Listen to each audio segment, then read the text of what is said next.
He's MVP, putting up 41, 13, and 6, but it was a total team effort. Chris Middleton with a huge first half. Drew Holiday doing his thing. The Suns now lead 2-1. It certainly didn't help losing DeAndre Ayton in the third with foul trouble, but it was all about Giannis. 40 points, 10 boards in back-to-back finals games. Only two players in finals history have ever done that. LeBron in 2016, Shaq in 2000. Both of them won the title that year in finals MVP. Good company to be in, Max Kellerman. Is Giannis the most important player in the series? He is. Look, 41, 13, and 6, right? The only thing that's up off his normal averages for the last 3 years is the points. Giannis will give you 28 to 30 and almost exactly an average over the last 3 years, 13 boards and 6 assists, by the way, with a block. You know, that's what he does. He's a 30, 13, and 6 guy.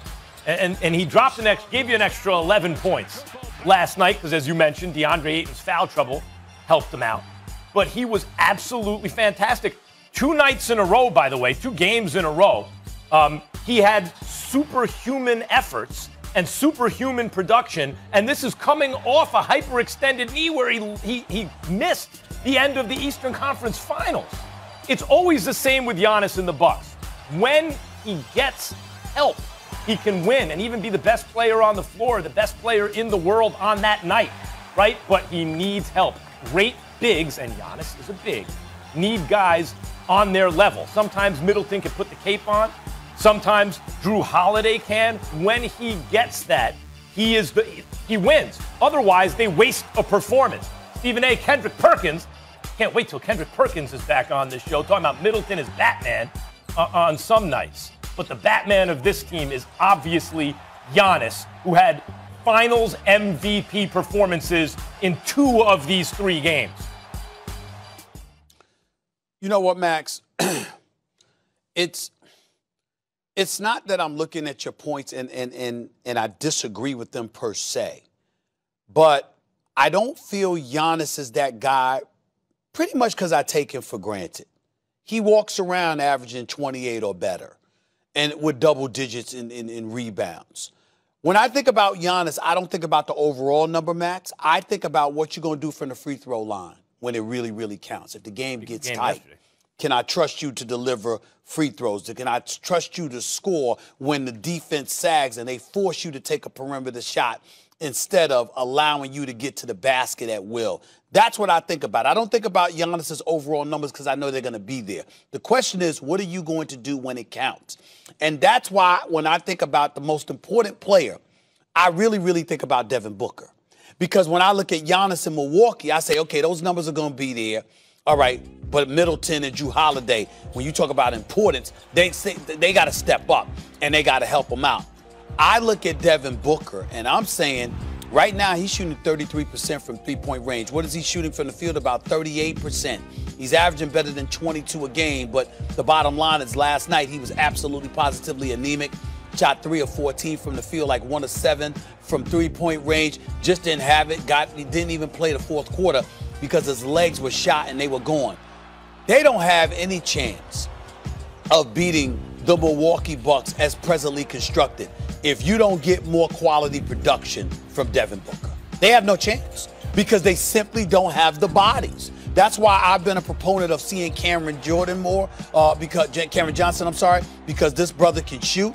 I'm saying get him in the game more. I don't know what the hell has happened to Cameron Payne. He plays 37 minutes in Game 2 of the Western Conference Finals. He drops 29 and 9 in 37 minutes without a turnover, and there's been an APB out for him ever since. He twisted his ankle the next game. Hasn't been the same since. I don't know what the hell is going on with him because he's in the lineup and he's playing. I'm just saying, when you look at Phoenix and how depleted they appear and what they need in order to win this series, Giannis is going to get his numbers no matter what, just by accident.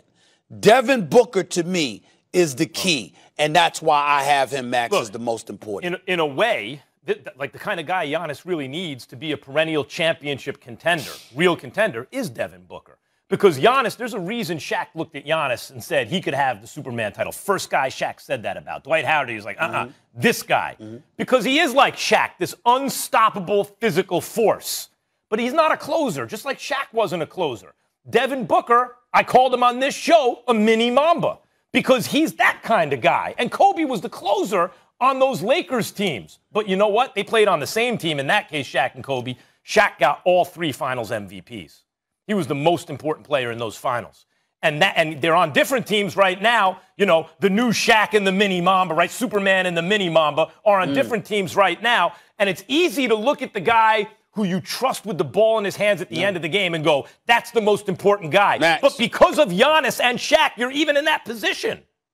No, you're saying that Shaq was the most important player because of his dominance and what have you. I would make the argument that in at least a couple of final series, Kobe was the most important. Now, Shaq was the most important against Philly because you had Dikembe Mutombo was a defensive player of the year, patrolling the paint, blocking shots, and doing things against everybody else that he couldn't possibly do against Shaq. And because of Dikembe Mutombo's ability to change the game on the defensive end of the floor, Shaq's dominance was not just big time in terms of his numbers, but it was important because of what Dikembe would have been able to do to the Lakers, if not for Shaq being in the lineup. But in other series, you looked at the greatness of Kobe on the perimeter and what he was capable of doing, and it's important. In this series, we look at Giannis Antetokounmpo. We see the Greek freak. We know he's going to get to the basket. We know what he's going to do. But we also saw him struggle from the free throw line. In game 1, obviously, he was just back from the injury, trying to feel himself. Just not last night, really, more so than anything else. But Devin Booker, all of a sudden, Devin Booker has nothing for you, and it's not even a game. Well, they down by damn near 30. And that's what I'm saying. I'm just looking at it differently. I'm not knocking the point about Giannis. I get where you're coming from. But I'm saying based on how depleted Phoenix is and what they need to win because of who they are, their makeup, that's what makes Booker so important in this series right now because of their circumstances. Booker is not going to struggle shooting the ball for the rest of it. It's not going to be every game for the rest of the series. Well, we're saying it's important because he can't. He can't afford to. He's not built that way. What we've seen from Booker is the brighter the lights shine, the better he's generally performed. I don't think the Bucks can count on him not playing well. They're going to have to play better than the Suns. We actually saw him have a couple of struggles in the first round, and then he come back and close it out the really last 2 games, stuff like that. You know, that's all. Yeah. It could happen again, and then he shows up in game 5. But he could have another stink in game 4. Maybe one. Let me ask you this. The Suns are still favored to win the series, that according to Caesars, but outside of Giannis and Booker, because they're kind of the obvious ones, who then needs to step up? Who's the most important? Me personally, I really believe that Monty Williams has to get this kid, Cameron Johnson, in the game more. The brother can shoot the basketball, man. He's athletic, he can shoot, and people keep forgetting that pedigree. He was at the University of North Carolina. He was the star of that team. His brother didn't come out of nowhere. He can ball, and he can shoot. And I would get him more minutes because he's got decent size with him, and he can hit 3-point shots. You can't leave him open. I think that in order to beat Milwaukee, you're going to have to do it from the perimeter, and you're going to have to keep DeAndre Ayton from getting into foul trouble. You do that by making sure you can hit more perimeter shots, and I think you throw the gauntlet at them in that regard and make sure you got cats out there that can drill open shots. That's why I would say Cameron Johnson. Cam Johnson is a starting caliber talent. He's a starting caliber type player. And in fact, I assume this year that whatever it is, you know, Jay Crowder in the beginning, by this time of year, Cam Johnson would be the starter. That didn't exactly happen that way. But you're right. Cam Johnson is a very talented player and can be helpful in this series to the Suns. And the fact is, I do believe, Stephen, I know you don't, that the Suns have the better starting 5. They also have the best guy who's not in their starting 5, I think, in the series. All right. Yeah, no disagreement there. Yep. We'll leave it there, guys. When we come back, you know someone is good when the comparisons are to Babe Ruth. Greek Freak is an MVP right now. How about that? And you know what? I've never given my name up before, but I'm giving it to him. He's the new Superman. You're giving the new Superman nickname to the Greek Freak? Yes, I am. Who can't hit a three-pointer yet? Shaq, can he at least hit a jump shot first? I didn't hit no three-pointer either, but he's dominating, and that's what I like. You dominating in the paint, you take it to the hole, you throwing it down, you ain't shooting no flip shots. He did something last night. I was like, you know what? This kid can play. So I denied myself as Superman, and I'm giving it to the Greek Freak. Max Kellerman. I love this so much. Giannis? New Superman? I love this so much. And Stephen A., great work out of you. You have to understand what this is about. Shaq is exactly right. Shaq was the one player in modern NBA history performing at an MVP caliber level and only scored in the paint, took it to the rack. That's how he got his points. See, free throw line, too. Can't do anything about that. But that's where he's, well, not taking jump shots and fadeaways, and like he had a little hook there, but it's all in the paint. He's taking it strong. Patrick Ewing with the fadeaway, and Hakeem with a jump shot, and David Robinson had a variety of ways to score. And even when you look at the little guys, the high flyers that we think of as ultra aggressive, Jordan and Kobe, they developed an outside game, and that's good. That's great. It makes them even better, right? KD can score smoothly from anywhere. Even LeBron shoots the three from certain spots very well in the deep three. Obviously, Steph. Show me an MVP caliber player since Shaq who only gets it in the paint. He only takes it to the rack. That's where the Greek Freak scores, and that's why Shaq is saying him. He's taking it strong every time. That guy can be Superman. I love it. It makes total sense that Shaq would make that claim. You're right about that because Antetokounmpo is averaging 27 and 13 right now on 57% shooting, 11% from three-point range, 11. Okay, and from the free throw shooting, he's not quite as bad as Shaq was, but he's at 68%. Here is the only thing, and I don't have a problem with Shaq's, proclamation or whatever, because it makes total sense. He's right. Here's the only thing that I would say to y'all. Shaq was unstoppable. He was a physical freak of nature. He was 350 pounds. He was the most dominant force of our lifetime outside of Wilt Chamberlain. This is what we've seen. The Greek Freak is something special. But because of his muscular but slim frame, even though he gets to the rack, dribbling the ball, creating his own path to the basket, the dominance that Shaq is speaking to is not something that has worked for the Greek Freak, nor do I think will work come playoff time. Now, he averaged 25, 9, and 6 against Boston in their 7-game series last year.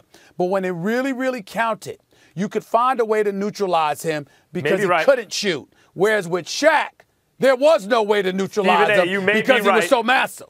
You may be right. If the Greek Freak had a three-point shot, he'd be the best player in the game, including LeBron. Yes, I mean, if he could really shoot it. But that's the point. You just said Shaq was a physical freak.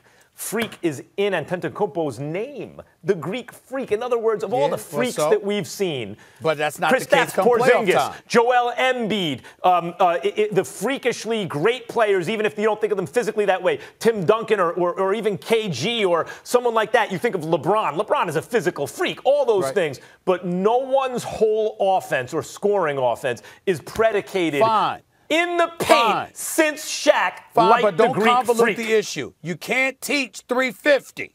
That's all I'm saying.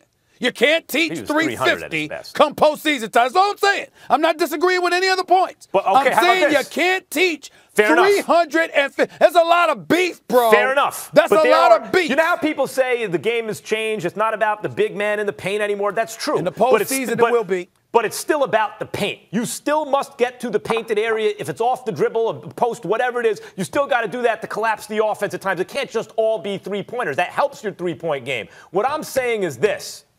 What if the Greek Freak, who has a different way of getting to the paint than Shaq, obviously, what if the Greek Freak thrives in the playoffs? Are you ready then to call him Superman? Well, then call me when it happens. Okay.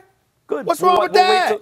What's wrong with saying that? He already averaged 25, 9, and 6 in the playoffs. That's not shabby. I'm simply saying that when it came time, it didn't matter what time of the game is. Last second, first second, 350 pounds is a problem. Now, with the Greek Freak, let's see as the game wanes, because of his inability to hit perimeter shots, if he'll be able to get to the basket with that level of ease in the postseason. Who was the closer on the Shaq team, Stephen A? Who was the closer? Excuse me? Who was the closer on those great Shaq teams in LA? Well, I'd say Kobe, but it's still like, it's not like Shaq didn't get him there either. I like Chris Middleton a whole lot, but he ain't Kobe Bryant. You can't, if the Greek Freak goes off and gets bumped in the second round, you can't hold that against him. All right, whatever. Let's move on because we got boxing to get to. Yeah, you keep talking, we won't even get to that.